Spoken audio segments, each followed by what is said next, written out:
Yo yo yo! Bon, après un mois plein de testostérone, je voulais un peu quitter ce genre de film pour vous proposer autre chose. C'est vrai que même si dans ce film, il y en a de la testo, c'est pas non plus basé autour de ça. Mais comme d'hab, n'hésitez pas à vous abonner à la chaîne, et si vous avez kiffé la vidéo, partagez, mettez un pouce bleu et puis à commenter. Et du coup, on va commencer d'abord avec un drame, avec un film d'amour, et puis aussi, comme quelqu'un l'a qualifié et que Ojar a d'ailleurs validé, un mélotrash. Et c'est vrai que mélotrash, ça lui va bien à ce film-là. C'est parti pour Deux rouillés d'os de Jacques Ojar, sorti en 2012. On suit d'abord l'histoire d'Ali qui va finir par se poser chez sa sœur avec son fils dans le sud de la France. Il finit par être videur dans une boîte de nuit et va croiser le chemin de Stéphanie, dresseuse d'orques à Marineland, lorsqu'un accident survient et qu'elle perd ses jambes. Elle va rappeler Ali qui va aider à la reconstruire, mais au final, ils vont se reconstruire mutuellement. Le réalisateur, c'est donc Jacques Ojar. Alors deux choses. Soit vous le connaissez parce qu'il a un peu dominé le cinéma français ces dernières années, nominé, voire gagné au César, à Cannes, etc. Et ça depuis son premier film quand même. Soit le nom vous dit quelque chose et c'est normal parce que c'est quand même le fils de Michel Ojar, un réalisateur mais surtout sans doute le plus grand dialoguiste que le cinéma français n'ait jamais connu, dont notamment El Famoso les Tontons Flingueurs. Mais c'est vrai que le fils Ojar est peut-être moins populaire que son père, mais a l'air d'être plus estimé par le milieu. En même temps, c'est vrai qu'ils font un cinéma qui est totalement différent, et puis quand on voit toutes les nominations et tous les prix qu'a gagné Jacques Ojar.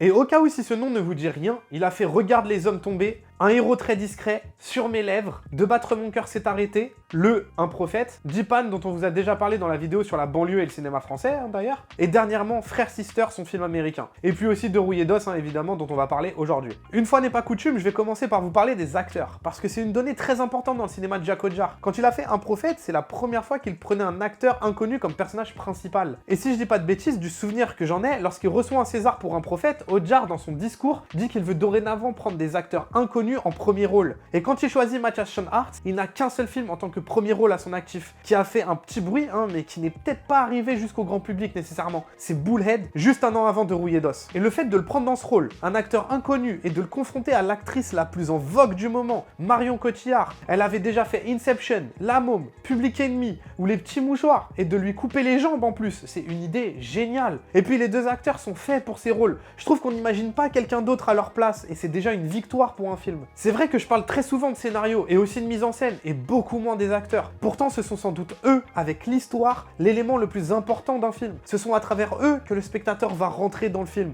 va vivre des émotions. Si on ne croit pas en l'acteur, on rentre jamais dans le film. Parce que Schoenaerts, oui, parenthèse, j'espère que c'est comme ça qu'on dit son nom de famille, sinon, désolé, dégage quelque chose de tellement animal, qui va tellement bien avec toute l'écriture du personnage, quelque chose de primitif, d'instinctif. C'est un film très viscéral sur plein de points. Il filme d'une manière très frontale, mais c'est en premier par le prisme d'Ali qu'on ressent cette viscéralité. Et Ojar a une façon très à lui de diriger les acteurs, il les laisse complètement vivre. Dans ce film, justement, dans Deux rouillés d'os, il a voulu encore plus que les personnages guident la technique. Il a tourné sans découpage, donc sans plan prédéfini avant, et il laissait vivre les acteurs et la caméra s'adapter à eux. Le scénario aussi est assez bien écrit. Perso, j'adore tout le début, j'adore comment il se concentre que sur Ali, comment il arrive à nous le caractériser en 10 minutes, et au final, en nous disant peu, il nous raconte tout. On comprend beaucoup de choses sur le personnage sans forcément beaucoup de mots. Et d'ailleurs, juste la scène de la rencontre avec Marion Cotillard, l'efficacité de caractérisation du personnage de Stéphanie, c'est génial. Ensuite, le fait qu'on bascule un peu plus sur elle. Le film prend son temps de nous la présenter quand même, de la comprendre un peu plus. Et sans spoil, mais il y a une vraie dimension de tragédie grecque dans le film, et que j'aime beaucoup d'ailleurs.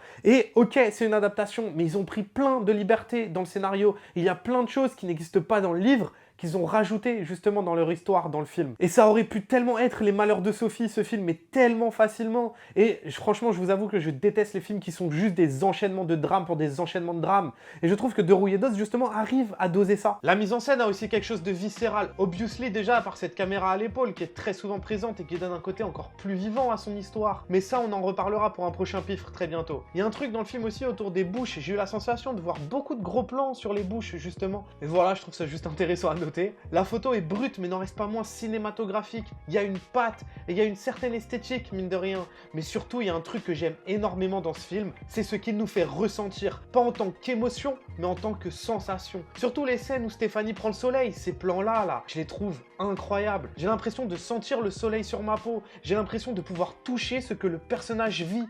Et ça aussi, ça rend sa mise en scène et donc son histoire plus viscérale. Et aussi, petite crotte de nez, parce que c'est une image de cinéma et pas de télé. Donc cinéma français, on peut faire des drames, on peut faire des films sociaux qui sont des films de cinéma. Au final, dans cette histoire, lui est primitif et elle n'a plus de jambes, mais Qui est le plus handicapé des deux? C'est une vraie question, j'ai pas de réponse, hein, mais ce qui est sûr, c'est que l'amour, à plusieurs niveaux, va tous les deux leur apprendre à réapprivoiser la vie. Bref, il y a encore plein d'autres cool dans ce film, un plaisir complètement personnel, hein, mais il y a un peu de MMA et j'adore ce sport. Les FX du film, ça paraît rien comme ça, mais ça veut dire à quel point ils ont réussi leur coup, que ce soit les moignons ou les prothèses faits numériquement, c'est assez fou. Le montage avec des choix de jump cut intéressants et auxquels on s'attend pas forcément à voir du coup, mais ça va aussi sûrement avec comment ils ont tourné, et j'aime beaucoup la musique, surtout la scène où elle apprend qu'elle n'a plus ses jambes. Il y a quelque chose de fataliste dans la musique sans tirer sur la corde. Et pour finir, la scène de l'accident filmée sous l'eau qui donne encore ce sentiment de le vivre. C'est osé comme choix de mise en scène et je trouve cette scène vraiment incroyable. Donc regardez De Rouillé d'Os parce que le plus important c'est pas que vous ayez aimé le film, c'est surtout que vous l'ayez vu.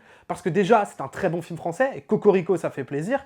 Et en plus de ça, on découvre un Mathias Schoenaerts qui franchement est vraiment incroyable, et une Marion Cotillard qui est à l'écart de ce qu'elle faisait à l'époque. Nous, on se retrouve la semaine prochaine avec un film qui a Mais wesh, je bug sur le truc.